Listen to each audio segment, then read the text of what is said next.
Estamos ao vivo! Como é que você está, cabeça pensante? Feliz 2024! Bora lá, que hoje o papo é muito relevante. Já vamos mandar aqui aquele avião esperto para geral.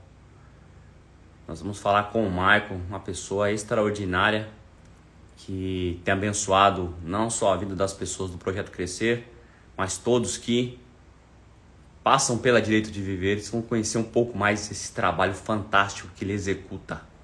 Bora lá, vamos chamar a galera. E aí, Gi, meu amor, Célia, bora, Cris, boa noite pra vocês. Olha o brabo aí, Ângelo, esse cara tem muita participação do que nós vamos falar aqui hoje. O cara conhece muito sobre neurociência. Fica aí, cara, fica aí, porque de repente rola te chamar aqui pro bate-papo também. Boa noite a todos, vamos lá, galera, compartilha aí. Deixa eu ver se o Marcão já tá na área. Aí, ó, Direito de Viver já apareceu aqui. Vamos ver se ele vai estar com o perfil dele ou com o perfil da Direito de Viver. Michael, como eu falei, ele é líder da Direito de Viver, que é uma comunidade. Eu listei algumas coisas para falar sobre ele aqui, mas é uma comunidade evangélica sem fins lucrativos. A gente estava falando sobre a bio dele e eu falei, cara, você precisa colocar aqui que você é malabarista, porque o que ele faz sem fins lucrativos impacta centenas de famílias. É surreal. Esse cara realmente é surreal. Vamos chamar ele por aqui. Aí, excelente. Vou chamar o Marcão aqui. Vamos lá.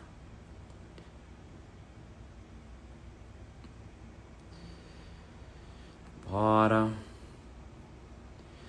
Tem pessoal pedindo solicitação aqui para participar, mas não vai participar não. Vai ser exclusiva com o Marco. Bora lá, Marcão, se estiver me ouvindo aí, pede para participar, para te aceitar aqui, tá bom? Vamos lá. Enquanto o Michael, vamos ver se ele vai agora, que agora vai.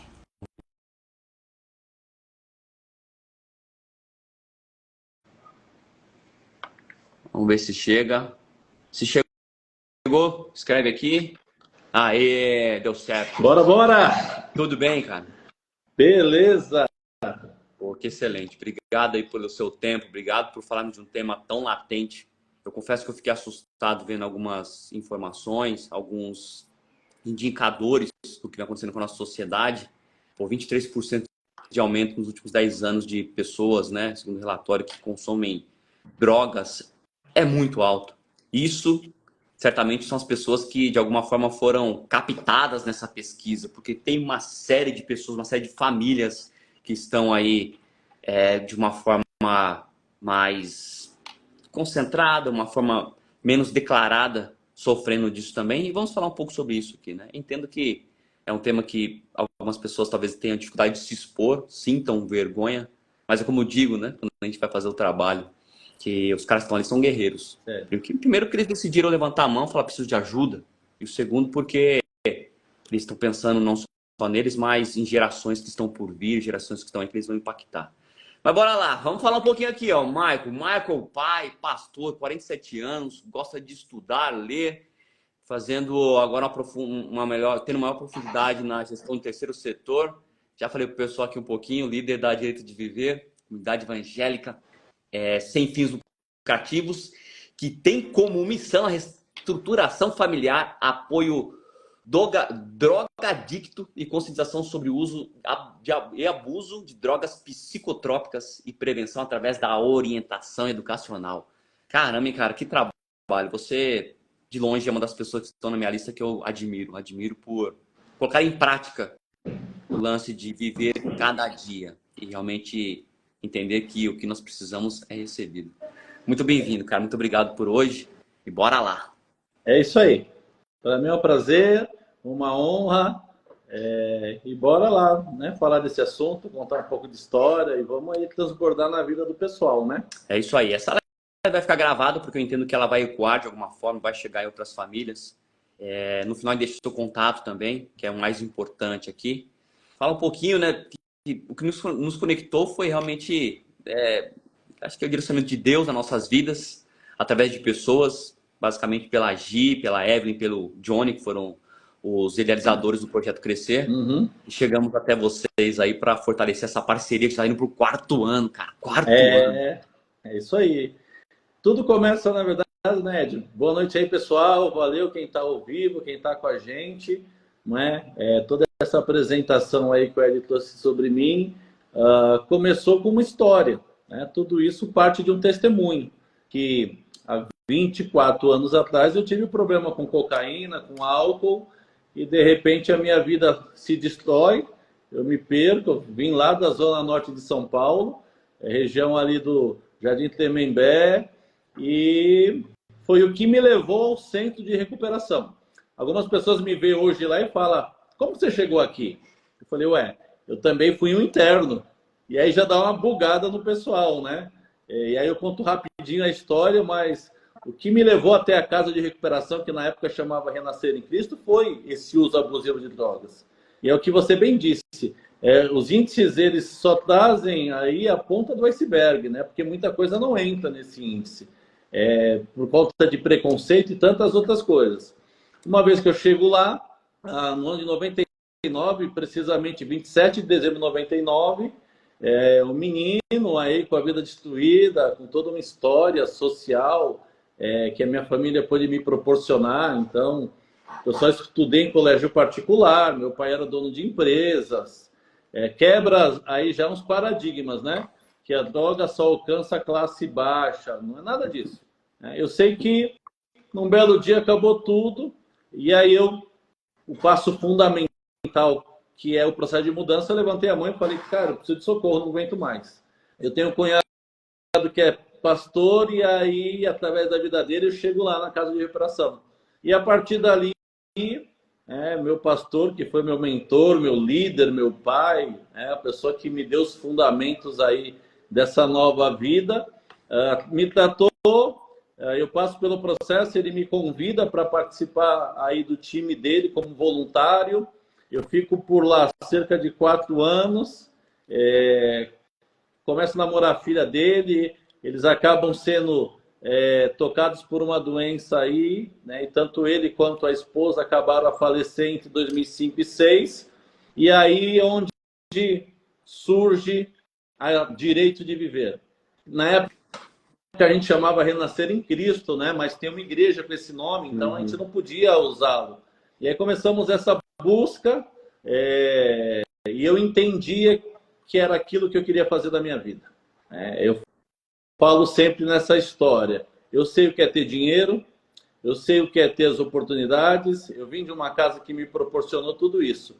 Mas eu nunca fui feliz. Nunca fui feliz. Então, quando eu vou para a casa de recuperação e aí me falam desse tal de Jesus, e não tem como eu não mencionar esse nosso mentor daquela casa, me falaram desse Jesus e me apresentaram a história dele. E aí, um moleque sem fé, aonde eu acreditava no poder do dinheiro, muitas vezes minha mãe falava, Maicon, você precisa de Deus. Eu pegava o dinheiro e falava, mãe, eu já tenho. E aí eu falei, Jesus, se o Senhor é Deus, muda a minha vida. Se o Senhor tem todo esse poder que tanta gente diz, muda a minha vida. Eu nunca mais quero usar cocaína, eu nunca mais quero fazer minha mãe sofrer, eu nunca mais quero vender meus relógios de marca, Nike, roupa de marca por R$10, que era a tabela do Noia da época, e eu nunca mais quero ser esculachado por ninguém. Se o Senhor me mudar, eu estou aqui para te servir e cumprir o teu propósito. E aí, foi aí. Foi aí que, né, depois de um processo, houve essa mudança, e aí quando vem a morte deles, né, alguns pastores da época, amigos, né, a gente era novo, né, tanto eu quanto a Nayara, eles perguntaram, vocês têm certeza que você quer seguir isso daí? Porque é como você disse, né, hoje é difícil. Imagine em 2005, quando não tínhamos conhecimento de ninguém, apoio de ninguém, e o preconceito era maior. E aí eu sempre disse, né, falei, pastores, né, é isso que eu quero fazer da minha vida. Com algumas pessoas que estavam lá conosco na época, o Carlos Dias, né, o Maicon Souza, que a gente apelidou de Querubim, ele veio a falecer, outros que estavam lá com a gente, começamos a buscar o nome. Né? Tem que ter um nome, mas o nome tem que estar no propósito. E aí uma Bíblia que minha irmã tinha me dado, no final da capa estava escrito direitos. E na hora eu lembrei do direito, né? Da lei, do Código Penal, que independente do que a pessoa faça, ela tem direito a um advogado. E quando eu lembrei disso, veio um texto de Jesus. E disse Jesus, eu vim para que você tenha vida e vida com abundante. E aí surgiu o direito de viver, que é uma junção da lei de Deus com a lei do homem. E a partir dali nós começamos essa grande trajetória, né? Então é quando o Maicon se conecta com o propósito da vida dele, que deu um sentido para a vida dele, o motivo de acordar todos os dias, né? E lutar. E aí vem essa questão, né? Que o pessoal pergunta, cara, como que você mantém, como que vocês vivem, por que vocês suportam tudo isso? E aí eu tenho que falar, porque um dia eu cheguei numa casa de recuperação, com a vida destruída, e naquela época, Ed, se o nosso pastor, né, que é o fundador de toda a história, tivesse falado assim, Maicon, ou família do Maicon, você precisa nos dar R$ 50 por mês, eu teria morrido na cocaína. Eu estava jurado de morte, eu tinha aprontado umas besteirinhas no passado, né, naquele momento. E aí ele me perguntou, o que você quer, moleque? Eu falei, eu quero mudar de vida. Ele falou, fala mais alto. Aí eu gritei, eu quero mudar de vida. Ele falou para mim assim, abre a mão. Eu abri, ele colocou uma pedrinha no chão e falou, sabe o nome dessa pedrinha? Eu falei, não. Ele falou, oportunidade. Você está tendo uma. E aí eu fechei na mão essa oportunidade. Então, quando vi as crises, saudade, né, as paradas da abstinência, que depois a gente foi estudar sobre, eu fechava a mão, cerrava o punho e eu falava, olha, eu já perdi dezenas de oportunidades na vida, mas essa eu pedi. Nada, ninguém ou situação alguma tira essa da minha mão. Se eu não mudar, Deus, deixa morrer porque eu não presto. E ali foi o motor, né? Foi o motor, o combustível que fez a gente poder caminhar e aí buscar todo esse processo. E você falando, Michael, é natural a gente correlacionar um pouco, né, ao redor. Essa semana eu tive a oportunidade de falar com algumas pessoas sobre esse tema. Uma pesquisa de ambiente, literalmente. E é muito comum as pessoas terem, ou no ciclo familiar, ou próximo, alguém que acaba sofrendo do uso abusivo de drogas. E algo que é importante que você comentou aqui é a questão financeira. Né? Enfim, algumas drogas são marginalizadas. Existe até, em algumas classes, a droga da periferia e a droga, enfim, da elite, enfim, tem eu fiquei, né, até abismado com isso, porque o arregaço que causa na família mesmo. Não importa para mim se é pinga, se é álcool, enfim, é um arregaço. Mas a gente vê que o número crescente, estudando um pouco mais o relatório, de pessoas de classes mais tidas como mais altas, aumentou significativamente, porque é o vazio gigantesco. Às vezes a gente acaba tendo uma educação e transmitindo isso para outras gerações, uma busca desenfreada por dinheiro. E aí quando você consegue algumas coisas, você não dá valor e você vê que o dinheiro simplesmente ele perdeu o sentido. E as pessoas começam a buscar o sentido em outras formas, em buscar a dopamina, buscar a sensação de prazer imediato e outras formas, e isso levando aí um número crescente de pessoas que acabam tendo um consumo desenfreado, né? Algo que eu usei e uso, enfim, isso eu tento ecoar cada vez mais, é quando alguém fala que nós fazemos trabalhos para dependentes químicos. Eu falo, você também é dependente químico, porque nós carbono, nós pensamos sódio, potássio, aí entra meu amigo Ângelo, que está aqui conosco na live, me ensinou muito sobre neurociência. Nós somos dependentes químicos até para morrer. Quando a gente morre, vai o enxofre, vai o metano, enfim. Então, todos nós somos dependentes químicos. Inclusive, esse aparelho que nós estamos usando aqui, né, o celular, ele tem sido um grande vilão hoje do uso abusivo, gerando dependência, porque fisicamente no cérebro ele gera o mesmo tipo de dopamina. Claro que em intensidades menores, né? Mas gera o mesmo tipo de sensação. Por isso que às vezes as pessoas ficam ali um tempão fixada no celular ali, enfim, roletando de uma forma forma doida. Mas a gente vai voltar aqui ainda para o contexto do que nós temos hoje mais direcionado dentro da Direito de Viver, né? Me fala um pouquinho mais, Michael, durante essa trajetória, quantos anos de Direito de Viver nós temos até hoje? E, na média, aí, não sei se você tem um percentual de quantas pessoas diretamente foram impactadas. Eu falo diretamente porque, indiretamente, nós sabemos que são centenas. Um representante ali que levantou a mão e falou, preciso de ajuda. Certamente ele tem ali, no mínimo, 4, 5 pessoas familiares ao redor que também estão sendo impactados indiretamente. Me fala um pouquinho mais sobre essa trajetória e esse número, por favor. A gente, né, começamos legalmente, quando saiu um CNPJ, a princípio começou até como uma igreja evangélica. Né? Porque qual que é a nossa ideia? Ajudar pessoas. Né? Então, como eu fui ajudado, meio que nossos mentores morreram, né? Tanto é que eu tenho um sonho no coração. Muita gente fala assim, Maico, você tem que escrever um livro. Eu falo, sim, eu tenho, né? A gente até que já conversou sobre isso, mas eu não posso começar o livro pela parte 2, eu tenho que começar pela parte 1, que são os nossos mentores. E aquele filme antigo da década de 80, Ao Mestre com Carinho, eu falo assim, eu gostaria de ter esse tema, Aos Mestres com Carinho. Então a gente começa como uma igreja em 2006, que a parada era só ajudar. Aquilo que a gente recebeu, eu queria transmitir para o pessoal. E aí, né, em toda essa trajetória, porque tem todo um lado burocrático por conta disso, e como tem gente boa e gente ruim em todo segmento, não seria diferente no segmento de centro de recuperação, clínica, comunidade terapêutica, quer seja o nome que dê. Eu sempre faço a seguinte questão, Ed, quanto vale uma vida? Não tem preço. Então, uma família desesperada cair na mão de uma pessoa mal intencionada, a família vai ser limpa, não é? Porque a família vai jogar tudo que ela pode e não pode, acreditando que aquilo vai resolver o negócio.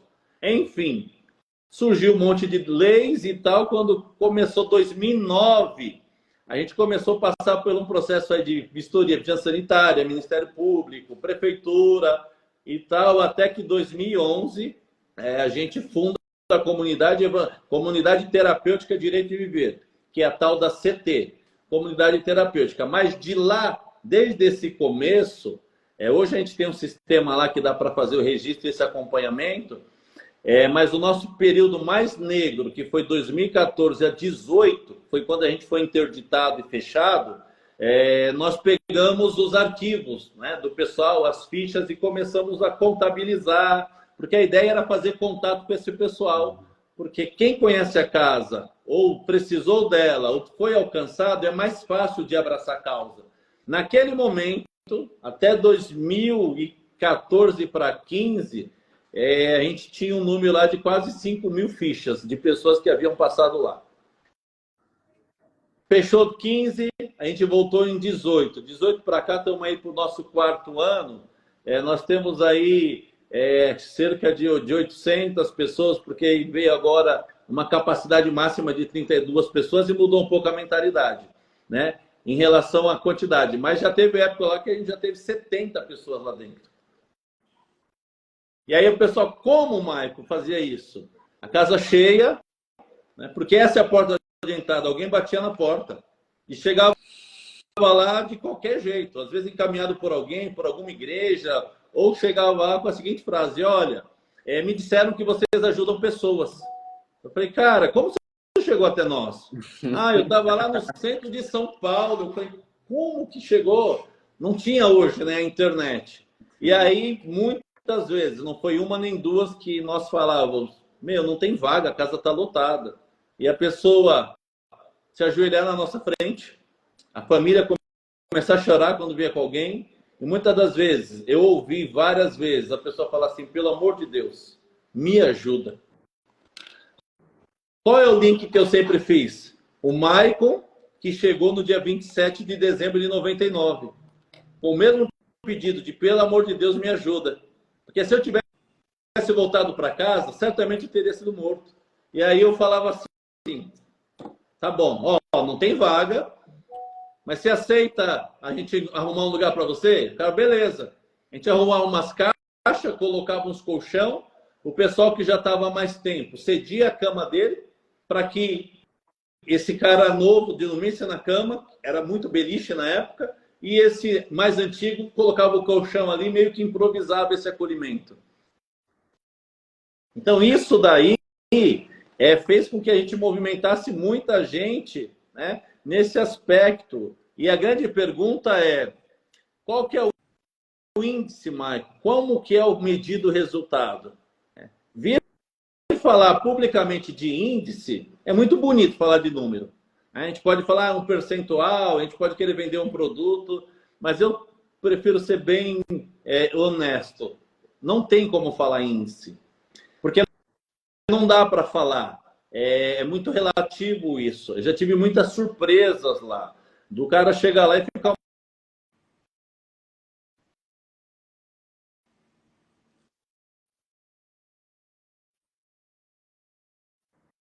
Mas aconteceu um despertar, essa é a parada. Aconteceu um despertar dentro dele e ele falou, não vou voltar mais para isso, eu vou mudar minha vida. Vou mudar meu estilo de vida e começou a ir para a igreja, ir para a academia, sabe? Se juntou com uma galera do bem, com uma outra mentalidade, estudar, trabalhar, enfim. São vários fatores, mas em percentual, uma média, fala-se aí muito de 60%, dependendo o grupo, 70%, às vezes baixa para 40%, vai variar muito nisso daí. É bom a gente voltar até um pouco, né, para que quem não conhece direito de viver, e é legal, porque eu estou vendo aqui várias pessoas que já passaram por aí, dando aqui, entre aspas, a cara a tapa, né? Porque o que você fez, o que essas pessoas estão fazendo aqui, é converter uma falha, ou enfim, um momento que não foi tão bom na vida, em combustível para atingir outros também, né? Então não tem que ter vergonha na realidade, pelo contrário, são pessoas que tiveram dificuldade de falar, não sou autossuficiente, não consigo por mim, preciso de uma ajuda capacitada, que esse é o ponto que eu gostaria de reforçar aqui, né? É muito comum quando nós falamos sobre o projeto crescer, quando nós vamos falar, pô, vamos retomar o projeto, algumas pessoas que não conhecem, não tiveram contato com vocês, ou tiveram contatos com outros locais que não são capacitados, já vem com um preconceito, achando que a galera vai chegar lá, vai ficar dopada, tomando remédio todo tempo, vai ficar tomando choque, preso em camisa de força. Galera, não. Se você tem essa visão, esqueça, você está completamente enganado. Eu não estou falando isso porque o Marco está aqui. Estou falando porque lá eles realizam um trabalho de educação para que as pessoas consigam fazer a parte delas. O percentual, ele ajuda só para ter uma base, mas não é uma ação que a gente pode simplesmente terceirizar para direito de viver, certo? Não é, por exemplo, um sistema que nós vemos muito hoje, né? O pai entrega um filho numa creche, numa escola, e a obrigação da professora educar. Cara, não dá. A gente tem que ser altamente autorresponsável pelas nossas ações. A Direito de Viver, junto com todo o seu apoio, vai entrar para colaborar e facilitar esse processo, ser um acelerador. Agora, cada um tem que fazer seu rolê, velho. Não tem jeito. Da porta para fora, as decisões são nossas. Você falou que é muito importante. Existe todo um contexto onde as pessoas são inseridas e elas acabam ali experimentando alguma substância que traz para ela uma sensação física de alívio, às vezes. É muito importante entender isso, porque realmente se a pessoa passa um tempo dedicado a ela, a conectar o físico, o mental, o espiritual, que é a proposta da Direito de Viver, mas depois ela volta para o mesmo ambiente onde ela conhece todos os recursos, a chance dessa pessoa virar um frequentador assíduo da Direito de Viver e achar que aí é uma coluna de férias é muito grande. Porque o cara sai, volta para os mesmos ambientes, não tem transformação e aí vai para Direito de Viver pedindo ajuda. Eu até gosto quando as pessoas voltam, porque elas voltam melhores. Nós já acompanhamos alguns casos nesses últimos 4 anos, pessoas voltando, mas elas voltam melhores, porque elas vão errar melhor. Mas não dá. Não dá. Precisamos insistir nisso. Saiu daí. Sentiu falta, aquela dor da ausência. A família se afastou. Não dá para voltar para o combate aqui no mesmo cenário. Tem que vestir a armadura que é fornecida aí e ir para o arregaço. Não tem opção, né? A gente trabalha muito esse aspecto, né? A gente tem alguns gritos de guerra lá e assim, eu carrego algumas filosofias, né, minhas, né, ao longo do tempo, que eu grito lá, por exemplo, tem dependente químico aqui? Não! Tem alcoólatra aqui? Não! Tem adicto aqui? Não! O que temos aqui? Homens movidos para se transformar. Não é? Então, para quebrar alguns rótulos que se colocam em relação a isso. Né? E também é o que você trouxe. Não tem mágica. Não tem como fazer uma mágica. Não adianta pensar, às vezes acontece muito, né, de levar para uma instituição, chegar lá de viver, achar que vai chegar lá, vai deixar como numa creche, a criança 6 meses depois volta e pega uma pessoa 100% transformada. Se a família não entrar no processo, se as pessoas ao redor não tiverem ali, que está engajada na história, não contribuírem também, é óbvio que o agente de mudança sou eu. Né? As pessoas perguntam, Michael, você tem vontade de usar droga? Não. Né? Acabou. Você usa? Não. Por que você usa? Porque eu não quero.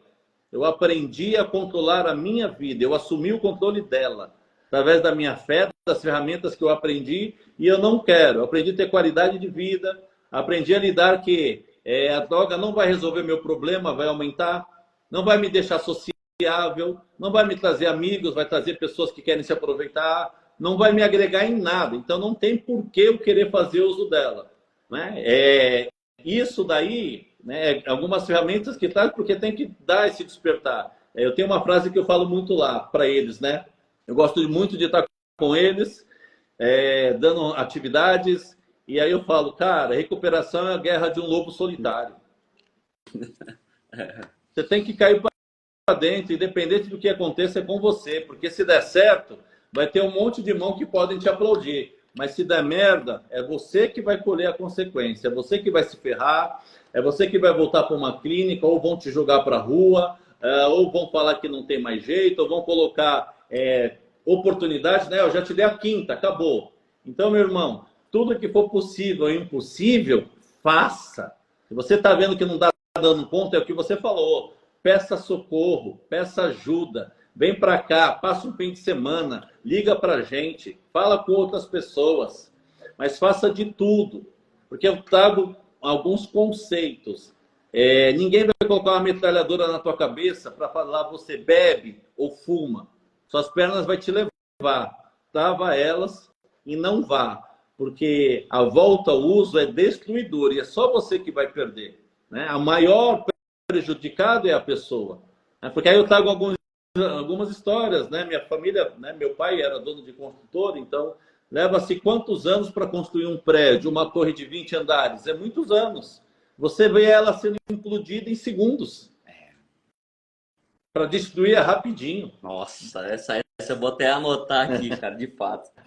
Né? Então, assim, qual que é as nossas transformações? Lá, exatamente esses insights. Né? Aí eu uso muito a minha história. Né? Eu falo, por exemplo, esses meus 24 anos, eu posso acabar com eles com uma decisão errada.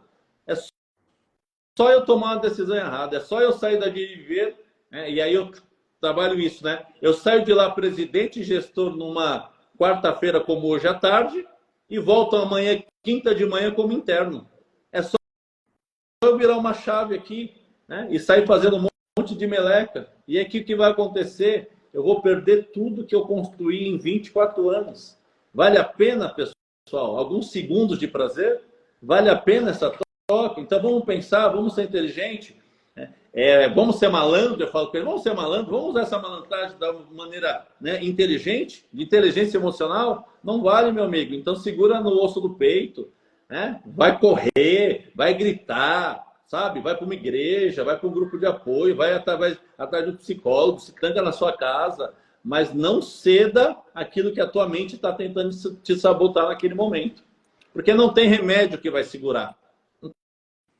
Tem nada que vai segurar uma pessoa que fala, eu vou usar droga. Não existe nada que faça isso.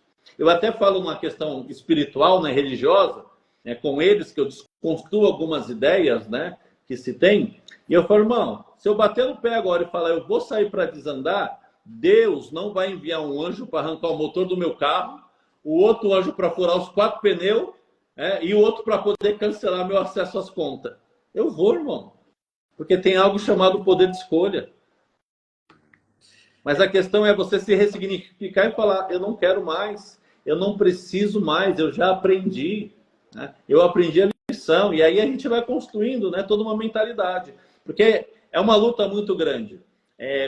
Tem muita gente que está do lado de fora que acha que o dependente químico em si, ele não está nem aí para a situação que está acontecendo. Só que é o cara, o homem ou a mulher que mais sofre naquele momento. Só que do sofrimento, da dor, a conseguir ter o insight de falar socorro, é uma distância grande. Né? Que aí a gente ouve muitas histórias, né? Difícil a pessoa conseguir fazer isso. Eu, por exemplo, para chegar nisso, eu tive que tomar um checkmate da vida, da minha família, porque até então eu não queria de jeito nenhum. Porque é o que você falou, Ed, a questão, a porcaria dessa droga, qual que é? Dá prazer. Aí que tá, aciona um lugarzinho lá no sistema nervoso central, lá aperta um botãozinho aqui, pum, pá, dá aquele prazer na mente da pessoa. E a pessoa fala, uau, que é isso? E aí o que vai ficar registrado? Esse pico de prazer. Aí o que o cara quer fazer? Vou usar de novo, para sentir de novo o mesmo prazer. Aí de novo, pá. Eu trago o quê? A droga, quando chega na vida de alguém, ela não vem com aquele diabinho de chifrinho, tridente, rabinho, não é? Ela vem no pacote. Né? Aí, por exemplo, o pacote que veio para mim, olha só que coisa. 15 anos eu tinha, mais ou menos quando eu cheguei na cocaína, eu já bebia. 15 anos. Começo a trabalhar do famoso office boy, lá na Avenida Paulista. Eu ouço da minha mãe e do meu pai falando assim, Maico, a gente não quer e não precisa do seu dinheiro, o dinheiro é seu.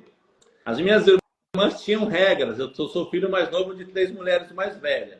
Eu recebo a chave de casa. Aí eu saio para trabalhar de office boy, que na época, né, era o trabalho do momento para o jovem. Um monte de boy na Avenida Paulista, homem e mulher, voltando naquele busão cheio, descendo por trás, parando na 24 de maio ali, comprando umas roupas de marca. É todo um cenário. Com dinheiro no bolso, vale transporte, vale refeição. Aí à noite vamos pro samba, no Lava Rápido, mulher, bebida, curtição. Você vai falar pro moleque que isso é ruim? Cara, não tem como convencer. Não, olha, isso é ruim. Tudo que eu sofri, eu perdi. Eu nunca imaginei de 1% daquilo que aconteceu comigo nos meus primeiros meses de uso de cocaína e álcool, que eu nunca imaginei. Eu lembro que até tinha um amigo meu que ele falava, Michael, daqui a um ano você vai começar a perder. Isso em 2000 ele falou. E eu falei, nunca vai acontecer comigo, que aí é o chavão do dependente químico. Nunca vai acontecer comigo, porque você não consegue enxergar isso. Então, olha o pacote que vem. Toda sexta-feira essa curtição, balada, dinheiro, sabe? Uau! Mas aí eu sempre digo que é uma coisa muito diabólica, uma coisa muito punk, pelo fato de que esse lado dá prazer. Até aí a pessoa se prende. Aí o que acontece? Começa a fazer isso aqui, ó, virar. E aí vem a consequência. Aí que o bicho pega. Porque quando vem a consequência, eu já estou dependente. Sabe aquela teia de aranha? Eu já estou dependente. E aí eu já não consigo interromper. Eu já não consigo parar aquele processo. E aí entra numa compulsão muito louca que aí chega, né, no estágio pior, que é o desenvolvimento de toda essa doença, a parte crítica. Mas, até chegar lá, muita coisa aconteceu. E aí a questão da droga que você falou, a gente tem que lembrar que eu recebi um vídeo esses dias atrás, e ontem eu estava numa reunião que a gente faz online com as famílias, que na Suíça não se vende bebida alcoólica gelada, não tem ambientes que se pode comprar e consumir lá dentro, os locais que se vende é pré-determinado com horário estabelecido. Uma garrafa de velho barreiro lá é cerca de R$150. O que eles estão falando com isso? Nós não incentivamos o uso do álcool. No Brasil, você paga 2 contos num corote. E tá caro agora. Essa ladainha aí de política pública, essa ladainha, né? que fala assim, proibido vender bebida alcoólica para menor de 18 anos, eu fico olhando do lado de cá e falo, cara, é uma tiração. Porque eu moro em São Isabel, uma cidade de 60 mil habitantes, a avenida principal, açougue fechou e virou adega, não sei o que lá, mas fechou e virou adega, farmácia fechou e virou adega, aí você passa na porta, a hora que for, você não precisa ser um pouco inteligente para ver que, meu, o moleque não tem 15 anos, as meninas estão lá, não tem 15. Né? E como que faz para combater algo que é permitido, aonde estamos falando aí de uma indústria que fatura cerca de 6 bilhões anual? B. 6 bi. B de bola. 6 bi anual. Como que combate? Né? Olha o desafio que é. Então, se esse cara não tiver, né, muito motivado e realmente engajado com isso, realmente vai ser muito difícil o processo. Porque aí tem o happy hour, e uma coisa legal que aconteceu, uma virada importante até de sinalizar, que quando eu comecei a usar cocaína, comecei pelo álcool, depois foi benzina, um grupo de amigos mais velhos que cresceram comigo começaram a usar cocaína e eu quis entrar nesse universo. A cultura do uso, os amigos nossos da época e amigas que cresceram com a gente, porque eu ainda vivia aquela coisa de jogar futebol na rua, brincar de pega-pega, tá? Eu peguei essa parte bacana da infância. Quando descobriu que o Michael, o B, C, D estavam usando droga, imediatamente, não precisou falar, as mães falar, eles se afastaram de nós. A gente foi excluído. A gente tinha que fazer uso escondido dentro de orelhão, na esquina, no lugar escuro, porque não era legal para a sociedade ser visto. Né? Hoje mudou a história. Hoje é legal. A Lia comentou aqui, né, que ela fala para os filhos dela, né, que vão te oferecer, mas se você só usa se vocês quiserem. De fato, né? Eu acho que esse tem um papel muito grande. Voltando um pouco do que você falou, cara, tem muita informação que dá para a gente ficar semanas aqui falando, né? Primeiro, eu acho que a base, a essência, né? Enfim, eu vim, por exemplo, de um lar muito, muito simples, cara, onde a oferta era muito grande das pessoas ao redor. Qualquer esquina hoje está muito mais fácil, claro, o acesso, mas se tinha muita oferta disso aí. E, cara, eu sempre falava do meu pai, inculcando, que é o papel nosso inculcar. A decisão cabe ao filho também, né? E sobre esse filho cresce e vai tomando as próprias decisões, que algumas não são tão assertivas. Mas vale lembrar alguma coisa que você comentou aqui. Às vezes as pessoas acham que é uma tendência masculina o vício. Não. Um dos trabalhos que, né, nós chegamos até vocês, até a Direito de Viver, através do centro terapêutico para mulheres. Aí fala, mulheres, cara. Tem muita coisa aí acontecendo e de forma independente. E isso atinge qualquer classe, gênero, cor, não importa. Porque tem um fator, de novo, muito importante que você falou, que é o fator o mental, o quanto essa pessoa tá preparada. Se a gente olhar fisicamente, você foi preciso e cirúrgico na sua fala. A droga ela não é ruim, não, ela é boa. Para o seu cérebro ela é bom. Por quê? Você vai irrigar o meu cérebro de dopamina. Eu busco por dopamina o dia inteiro, uma recompensa. Você está me dando de forma imediata. Só que a vida tá uma bosta. Tá tão ruim que quando esse cara passa da vibe, passa a brisa do que ele tá usando ali, ele volta para a realidade e fala, não quero essa realidade, eu quero de novo consumir isso aqui. E fica nesse ciclo vicioso, doido, ao ponto que o cérebro ele começa a desregular. E quando a pessoa volta depois de um certo consumo, o cérebro, para chegar no nível basal, ele joga lá para baixo. Por quê? Se você deu tanta porrada, que eu tenho que regular. Cara, aí entra a parte espiritual. Nós somos um ser perfeito, uma máquina, uma indústria química perfeita, ao ponto que se eu consumo de forma excessiva, meu cérebro vai jogar lá para baixo aquela substância, dopamina, enfim, o que seja de neurotransmissor gerado, para tentar regular. Só que joga de uma forma tão bruta lá para baixo que a pessoa sente a depressão. Muito doido. Exatamente. Cara, uma experiência minha, pessoal, tirando tudo. Essa parte é a pior fase da vida. Eu lembro até hoje, dói na minha alma isso. Eu chegando em casa às 5 da manhã, já tinha passado o efeito da droga, parecia que tinha caído 16 já fez uso sabe do que eu estou falando, que está assistindo aqui. Aonde tem os índices aí de suicídio e tal, porque é uma dor, é um vazio, né? Eu acho que é isso mesmo, né? O que você trouxe é bem isso, né? Gasta tanta energia ali que depois... E aí, E aí, hoje, né? Essa depressão. E essa questão de mulher, houve uma mudança cultural também. Na década de 90, né, que eu vim da década de 90, 2000, dificilmente você encontrava uma roda numa happy hour, 3, 4 mulheres fazendo consumo de álcool. Nós, daquele submundo de álcool, de bebida, de balada, a mentalidade nossa desse submundo, sabe qual era? Quando alguma, né, mina, essa era a linguagem, queria sair com a gente pro rolê, beber, usar droga, a gente fala, meu, não deixa ela beber e usar droga não, porque ela vai arrastar. Ela vai dar trabalho pra gente, porque ela não aguenta nos acompanhar.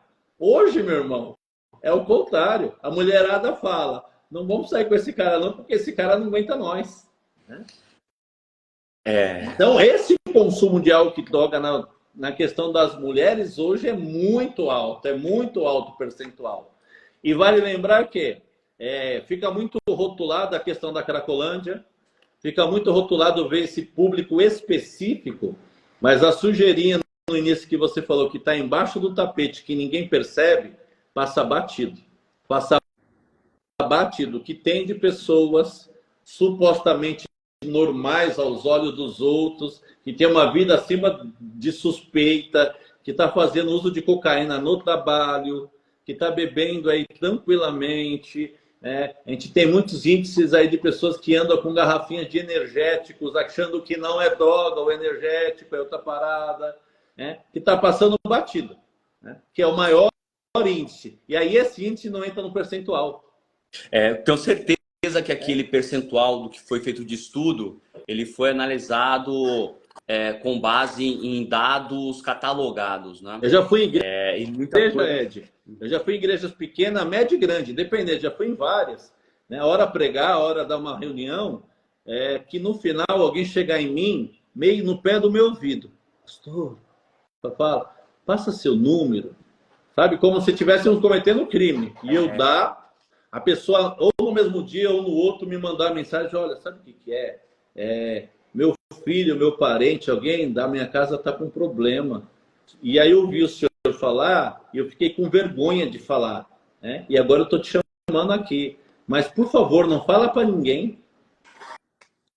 Olha isso. Cara, isso dói. Isso dói, Marco, porque são famílias que poderiam ter oportunidade na realidade, e legal que pelo menos aconteceu essa conexão, mas muitos não buscam ajuda por esse preconceito. Primeiro porque, vamos lá, né? Algumas gerações foram criadas de uma forma muito machista, onde beber era da hora, né? Algumas pessoas colocaram aqui, né? Ó, o álcool era a porta, né? Para os jovens, o álcool é uma droga, e de fato tudo começa de uma forma muito sutil. Bebe aí, porque você tem que mostrar que você é homem bebe. Então tem algumas influências que foram criando raízes e foram se desenvolvendo para outros caminhos. E, a gente tem muito lance do consumo cruzado. O cara começa, de repente, a fumar um cigarro, vai para a bebida vai levando para outras drogas e fica aquele consumo desenfreado, porque o cérebro vai pedindo cada vez mais aquela substância. É muito louco. E isso é fisiológico, vai acontecer com qualquer pessoa aqui. Eu tenho uma pesquisa aí, ó, vou falar um índice para você. Eu tenho uma pesquisa que eu faço ela há 20 anos. Faz 20 anos que eu faço essa pergunta para os acolhidos que já passaram pela minha vida. A pergunta é, galera, virando a turma eu pergunto, galera, qual de vocês, em alguma escola, você já viu traficante dando droga de graça na porta da escola para viciar? Em 20 anos, eu nunca ouvi um interno falar, na minha escola teve alguém dando droga. Porque isso é mito de ficar dando para viciar. O traficante da pessoa ou, né, o indutor é exatamente isso aí. Ó. É o melhor amigo. É o cenário social. É por aí que entra. E está acima de qualquer suspeita. Não, vamos tomar só uma ali. Ó, isso aqui é legal. Ó, experimenta isso. É uma viagem, é uma curtição e tal. Olha, né, você vai ficar mais solto. Ó, isso aqui vai te deixar mais eufórico. E são várias formas que entram, né? Que dá o acesso à pessoa. Né? E o fator de... A decisão é única. Eu sinto, às vezes, quando a gente conversa com algumas pessoas, que eles sofrem, que os familiares estão ausentes. Mas isso faz parte do processo, né? Foi uma escolha, a consequência foi isso. E tem família que tem maior resiliência, está mais próxima, tem outras que não. Enfim, a escolha foi individual e agora tem que aguentar o rojão, não tem opção. Essa é a vida real. Consequência. Faz parte da consequência. O mundo ideal seria muito bonito, né? Não, vai lá, família, tá tudo bem, vamos seguir aqui. Não, tem muito preconceito. E se errar a segunda vez, vai tomar na cabeça mais ainda, porque as pessoas já não confiam. Se caiu de novo a segunda vez, terceira, vai perdendo credibilidade e vai arrastar um BO para a vida inteira. Não tem opção, essa é a realidade. Não tem esse mundinho de fadas, esse mundo ideal não existe. Não existe, é fato. Aí entra no aspecto das consequências, porque assim, como que você lida? A família não está preparada, não se fala sobre esse assunto, não se capacita as pessoas sobre isso. Como lidar com dependente químico? O que fazer? Você vai conversar com alguém, alguém vai falar assim, bota para fora. Vai falar com o outro, desce um cacete. Vai falar com o outro, ele precisa de uma enxada, não é? E trabalhar, né? Cada um vai dar uma ideia. Né? E aí vai bagunçando. Aí liga lá a televisão, você vê um monte de bobagem. Né? Os profissionais, a galera que são os heróis sem medalha, que está dando a informação certa, são pequenininhos aí. Mas a real é essa, como que você lida? Né? Aí eu gosto de falar de mim, e eu me exponho, e eu treino quem quer andar comigo para se expor, porque eu acredito que a gente tem que levantar essa bandeira em favor do bem. Porque comunidade terapêutica, vale lembrar, Ed, que não é aquilo que o Fantástico mostrou. Passou uns 2 meses atrás, umas questões que aconteceram nos lugares ali são clínicas, são clandestinas, não tem nenhum tipo de normatização e regulamentação. As comunidades terapêuticas regularizadas pela Anvisa, elas têm um padrão, elas são fiscalizadas, ela presta conta. A vigilância sanitária, por exemplo, que vai na nossa unidade, eles brigam comigo por causa do cesto de lixo. Para você ver como eles... Né, estão ali, ó, de olho. Um dia foi lá fiscal, ela falou, Michael, essa lixeira aqui tem que ser de pedal, não pode ser de cestinho. Falei, tá bom, vamos colocar. Então tem todo esse olhar. E aí vai nesse, né, falando sobre isso, mas como que aguenta? Imagina só, eu trabalhava na empresa do meu pai. Né? Meu pai tinha uma construtora, já falei. Eu abri o cofre para pegar dinheiro dele. Como que faz para eu continuar entrando na empresa? Aí ele bloqueou o cofre. Aí eu pegava o dinheiro do pagamento dos funcionários da empresa. Aí me tiraram daí. Aí eu consegui aprender a abrir a gaveta dele, falsificar a assinatura dele e sacar cheque cruzado. Então, assim, como que, né, esse pai, essa família aguenta esse Michael dentro dessa empresa? Não aguenta. Aí dentro de casa, né, o familiar, né, chega, vai tomar um banho, deixa a carteira lá. Tá, meu pai ia tomar banho, eu ia lá, pegava o dinheiro da carteira. Aí ele escondia a carteira. Aí depois eu ia lá, achava a carteira onde estava. Então, como que vai lidar? Conviver com isso a todo momento. E aí depois, passa um tempinho, eu falo assim, olha, me dá uma chance, vocês têm que confiar em mim. Como? Se eu destruir, eu joguei uma bomba na confiança, no respeito, nos valores. É a consequência. Né? É aquela paradinha lá. Dá prazer, dá, meu irmão, mas você está pronto para pagar o preço? Esse é um doce. Né? Aí tem outros preços. Né? Então, não dá. Você não consegue viver dentro, né, de um lar. A família não dá conta. A mãe não dá conta. A esposa não dá conta. É o que você falou. No começo, no meu caso, né, acontece muito isso. Né? Não, é um momento da infância, né, da adolescência. Só uma crise vai passar. Só que aí passa 18, 19, 20 anos, 21, 22, o outro está com 25 anos, 27, 30, 35, e aí vai continuar chamando de menino Neymar, por exemplo, o menino Ney, pô, o cara já é um homem. E aí não aguenta, velho. E você... a família não suporta, aí ela começa, fecha uma porta ali, fecha colar, algumas acabam mesmo... não aguentando e a pessoa não volta para dentro de casa. Se é casado, a esposa não dá conta e mete o pé, vai embora. Os filhos que crescem vendo isso. A criança ela começa a ter essa noção, ela vai começando entendendo isso. Então, os prejuízos, eles são, na maioria das vezes, incalculáveis e alguns deles são irreparáveis. E você tem uma história que você passou por isso, você vivencia isso, só que você tomou a decisão. E uma decisão que você tomou, olha o impacto que você está causando numa sociedade. Você passou por isso, sofreu, você decidiu não se colocar na posição de vítima. Ai, tadinho de mim, minha família não gosta de mim, é uma doença. Cara, eu não estou falando que não é uma doença, é uma doença. Precisa de cura, precisa de pessoas capacitadas, orientadas para fazer com que você passe por isso. Assim como se você tiver com a boca inchada, como eu tô com a bochechona inchada, eu não vou no açougue e pedir pro cara, aí, o que eu passo aqui? Não, vou procurar uma assistência para me ajudar a passar por essa fase. Só que se colocar na posição de vítima, certamente faria com que você não tivesse alcançado tantas vidas que você vem impactando durante esses últimos anos, cara.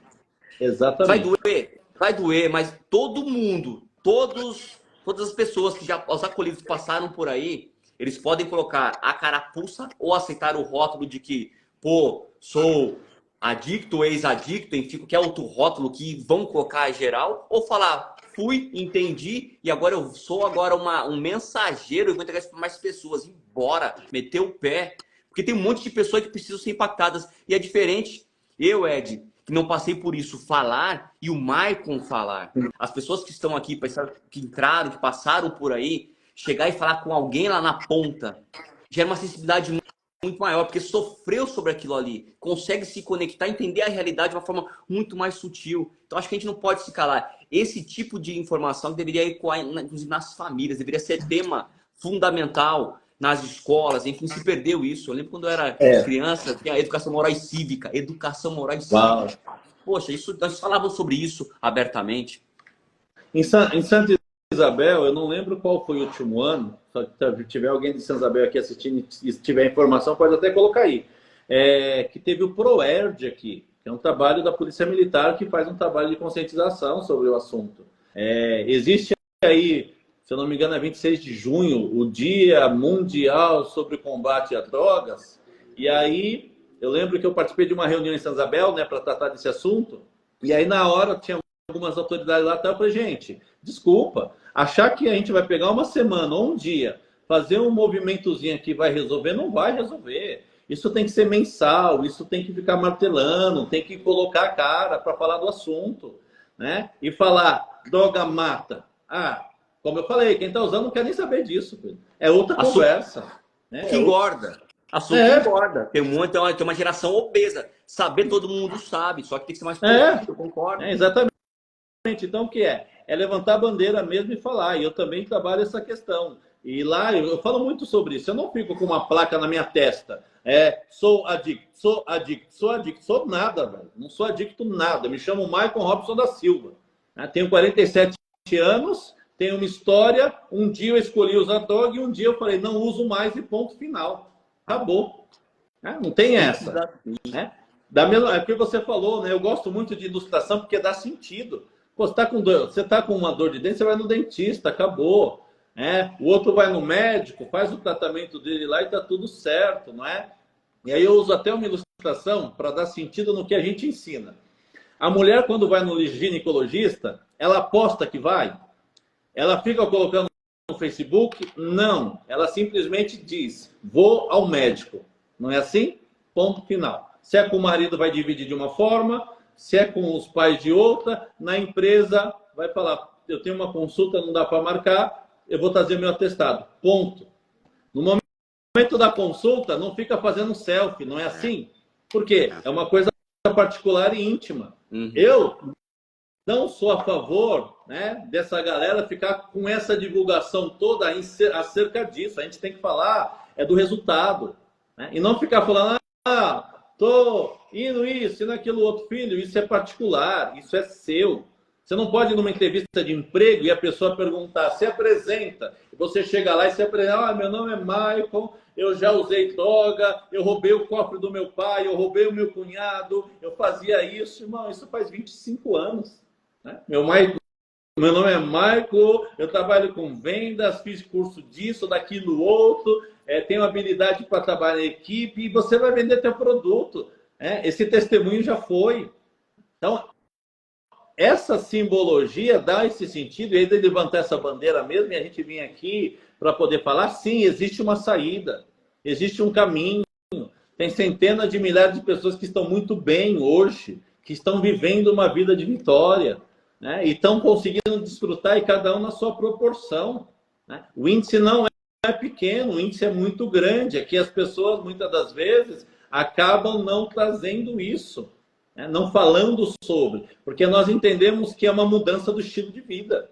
Sim, total. Ué, eu não sou inteligente, né? Como você disse, Deus nos fez, muito inteligente. Eu quero o que é bom. Eu vou desfrutar do que é bom. E vamos ser felizes. E aí vem a escolha, né? O que nos difere, se você pegar estudos científicos, pô, os caras vão lá e treinaram um cachorro ao ponto que dele ouvir uma campainha, ele começava a salivar porque ele foi treinado que depois da campainha vinha um bife. Só que é um cachorro. Nós somos seres humanos, temos uma capacidade de pensar e tomar uma série de ações. Só que às vezes a gente age igual esse cachorro. Simplesmente a gente é levado por um hábito, por uma rotina, de forma automática, e precisa vir alguém, às vezes a vida dá um sacode, dá um tapa bem dado, falar, acorda, velho, porque você tem a capacidade de tomar decisão. Fácil ou difícil, você tem a opção de tomar a decisão e ela é sua, acabou. É fácil? Não, como você disse, não é fácil, mas não é impossível, tem um caminho, né? Eu trago alguns vídeos motivacionais para a galera lá, né? Então eu mostro algumas pessoas, né? Tipo, né? O cara não tem os braços, não tem as pernas, tem uma deficiência cerebral onde só o olho do cara pisca. De repente esse cara fez uma pós-graduação e escreveu 10 livros. E aí eu mostro para o nosso grupo. Aí eu falo para ele, vamos pular, vamos se movimentar. Qual que é a nossa desculpa? Qual que é a nossa desculpa, meu irmão? Né? Vamos lá, é difícil, mas tem caminho. Né? Ah, tem a questão da doença, tem profissionais, tem psiquiatras top, psicólogos top, terapeutas top. Existe hoje centenas de milhares de homens e mulheres profissionais na área da saúde mental que são excelentes. Deus nos deu, né, uma graça até porque une propósitos, né?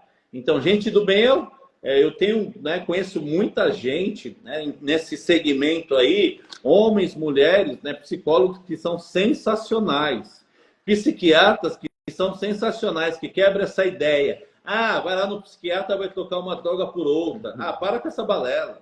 Não, profissionais top, que você vai lá e às vezes as pessoas vão até lá pensando que vai sair de lá com um saco de remédio e os doutores falam, ei, não é medicação.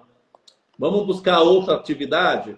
Então tem vários, tem os grupos de apoio aí, que são um monte de heróis sem medalhas, que estão em alguma sala, nesse momento, Ed, tem alguma sala aberta de narcóticos anônimos, alcoólicos anônimos, celebrando a recuperação, Nova Vida, Galf e outros nomes, Amores, gente menos conhecido, que está lá com 2, 3, 4 pessoas, com a sala aberta, disposto a transbordar para ajudar alguém, que é o único critério para entrar nessa reunião é querer parar de usar drogas. Só esse. E aí entra no ponto que eu até coloquei uma pergunta aqui para fazer para você, né? Que é para quem é e para quem não é direito de viver, cara. Direito de viver é para quem quer mudar de vida. Papo reto. Eu sou faca na caveira, sabe? Nesse aspecto. Direito de viver não é albergue, não é para os caras se esconder, não é para o cara ficar lá querendo fugir pela chácara para usar droga. Eu sempre falo para quem chega, falo, meu irmão, eu não sou polícia, não sou investigador, não vou ficar correndo atrás de ninguém. Você quer parar de usar? Ah, não sei. Então, quando você quiser, você volta. A gente não está lá para ganhar dinheiro, a gente não está lá para ficar milionário, né? A gente não está ganhando dinheiro. Então, eu sempre falo, abre-se casa de recuperação com 2 motivos. Ou amor, ou dinheiro. Simples. Né? Nós estamos pelo propósito certo. Então, para quem quer direito de viver? É para a pessoa que levanta a mão e fala, socorro, eu não consigo sozinho, preciso de ajuda. E é o que você falou e eu trabalho também. Fazer isso tem que ser homem pra caramba. Pra cacete. Sabe? Tem que admitir, é para todos.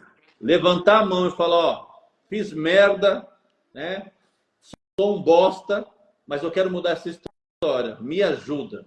O cara tem que ser muito homem para poder tomar essa decisão. E aí enfrentar, né, o que vai vir para frente. Porque é muito fácil ficar nessa conversa também, e eu respeito a doença, eu entendo porque eu estudo sobre ela, mas tem um aspecto comportamental da história. É muito fácil ser o vitimismo, ser a vítima da história, o coitadinho da história, né? É muito fácil ficar nesse lugar, né? Empurrando com a barriga, sabe? Enfrentar a vida de frente, lidar com as consequências, com a realidade, porque quem chega na Direito de Viver passa tipo um mês, a verdade vai bater na porta. Então o cara vai começar a ter visita da família, a esposa chega lá e a esposa vai chegar com uma bagagem de sentimentos. Sim. E aí a hora de falar, meu amigo, vamos conversar. Nós já passamos de 1 hora aqui, Marco, e para mim é muito claro. A Direito de Viver ela é para todos, mas ela não é para qualquer um. Só para quem quer. E ao longo do caminho a gente vem identificando aí coisas que são adicionadas, né? A ideia dessa live era para a gente ter feito a entrega da celebração, né, do livro, né? De autoria, que foi lançado ano passado, né? Tive o prazer de ser junto com alguns coautores que inclusive estão aqui na live, passaram pela live aqui. Nós estamos chegando na 100ª cópia de venda, né, do livro. E isso, quando eu comecei a escrever, eu já pensei, falei, cara, todo o lucro desse livro, ele vai ser revertido para o trabalho que vocês realizam aí, porque é um trabalho sério, precisa de apoio. Não adianta também querer falar que não, tá tranquilo, por não ter fins lucrativos. Depende de dinheiro, sim, é importante. Tem pessoas que chegam arrebentadas que não tem condição, faz parte. Mas se alguém tiver condição, que colabore. E aí, querendo ou não, a gente usou mais um armamento que foi o livro aqui. Inclusive, pessoal, eu não vou fazer muita propaganda dele. Na minha bio tem o link para compra dele pela Eduz. Quem quiser adquirir, só entrar lá, fazer a compra, ou então me chama no direct também. Eu posso entregar em mãos, enfim, a gente vê a melhor forma. Mas todo o lucro obtido com a venda desse livro vai ser revertida, a minha venda, é claro, tem vários coautores aqui, a gente vai reverter para Direito de Viver, porque é uma forma, é mais um armamento que nós temos para resgatar famílias. Acho que isso é o centro das nossas motivações, né? É a base, exatamente isso. E aqui você falou, claro, a gente precisa de dinheiro, não tem como. Não dá para manter esse avião no ar. Quando você perguntou, como que faz? Aí a resposta vai ser a mesma. É só Deus. Não tem outra explicação. É Deus porque, assim, humanamente falando, são 5 refeições diárias, é uma cesta básica por dia, né? São 10 quilos de arroz por dia, 2 quilos de açúcar, 3 a 4 de feijão. E funcionários? São 9 funcionários. Não tem mágica, cara. E aí, eu tenho que falar, não é? Esses funcionários são pessoas que estão no propósito, acreditaram na minha missão, porque são salários sociais, né? E eu falo isso abertamente, porque quem não deve não teme, né? Então são pessoas que realmente estão engajadas no processo e não dá. A gente não consegue manter. Às vezes a gente tem que falar não para um caso ou outro, porque hoje, inclusive, eu falei com uma mãe, eu falei, mãe, desculpa, esse momento eu não consigo te dar uma vaga gratuita. A gente está com a faca no pescoço, né? Nossos carros estão tudo com documento atrasado, um carro está quebrado, a gente está com conta atrasada. Só de luz eu pago R$3.000 de luz dentro da unidade. De açougue é de R$600 a R$700 semanal. Então, como que vem isso? É Deus. Tem muita gente que ajuda, voluntário, mas assim, reforço. Pessoal, compra o livro, busque conhecer a gente, porque hoje eu tenho falado muito isso. A pessoa fala, Michael, quem precisa para mudar isso e aquilo? Eu falei, cara, eu preciso que pessoas ganhem dinheiro e investam em mim, porque eu não posso sair para fazer dinheiro. Eu tenho que ficar aqui para cumprir o propósito. Vocês vão embora, eu falo muito para os alunos lá, né? Eu falo, irmão, vai embora, prospera, ganha dinheiro, manda dinheiro para nós para patrocinar a nossa missão. E eu desejo do fundo do meu coração que todas as pessoas que passaram por aqui, todas as pessoas que vão ouvir essa mensagem, que elas prosperem de uma forma absurda, ao ponto de elas entenderem que uma parte disso precisa ser revertido para causas como essa. Que as pessoas que passaram por aí, que elas consigam prosperar, mas entender que vocês foram fundamentais nessa jornada para que eles chegassem onde eles estão e revertam isso para que outras pessoas sejam alcançadas. Quando a gente olha esses percentuais, a gente olha as estatísticas, a gente vê que é uma doença que tem somente a aumentar e ser dificilmente erradicada. Nós passamos aqui da nossa 1 hora, é um papo muito gostoso, treino flow aqui, enfim, a gente ficaria aqui mais horas e horas.